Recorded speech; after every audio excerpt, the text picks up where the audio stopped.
stratégique de prédation.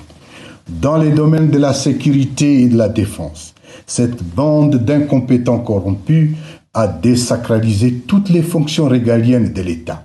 L'armée, la police nationale et l'administration publique sont clochardisées et la justice aux ordres.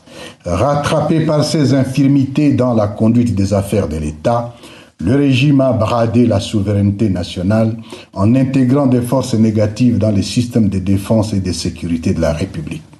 Des Congolais sans qualité, des coupeurs de route et des idéologues de génocide se voient attribuer des armes à feu dans le but de semer la terreur et massacrer les populations civiles. Plus grave, le régime de Kinshasa a recyclé, entraîné, équipé et financé les FDLR, tout en collaborant criminellement avec les ADF Nalu dans le but de déstabiliser la sous-région. Il s'emploie aussi à distribuer des armes blanches et à feu aux milices de son parti UDPS, notamment les forces du progrès et la base Bilanga de Kasumbalesa. Très chers compatriotes, la nation est fissurée, les communautés linguistiques émiettées, les tribus dressées les unes contre les autres, la presse muselée et l'opposition politique persécutée. Tshilombo constitue une menace pour la paix et la stabilité, aussi bien pour la République démocratique du Congo que pour la sous-région des Grands Lacs.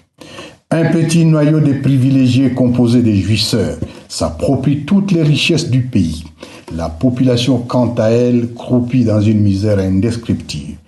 Pauvreté endémique, famine généralisée, insalubrité chronique et des embouteillages monstrueux, plus particulièrement à Kinshasa.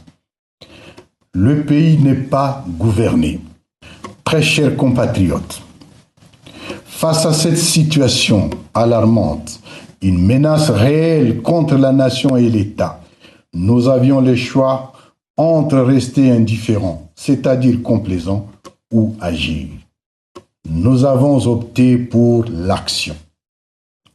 Nous basant sur l'article 64 alinéa 1er de la Constitution de la République démocratique du Congo, nous avons décidé de prendre notre destin en main en œuvrant ensemble pour la mise en place d'une dynamique structurée en vue de la refondation de l'État et la résolution des causes profondes du conflit récurrent pour le retour d'une paix durable.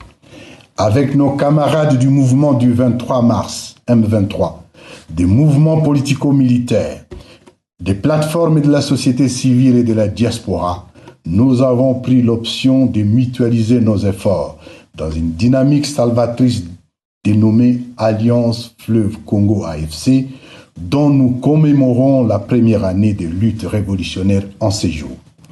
Nous saisissons cette occasion pour saluer et remercier pour leur sacrifice toutes les militantes, tous les militants, les vaillants et disciplinés combattants de l'armée révolutionnaire congolaise ARC.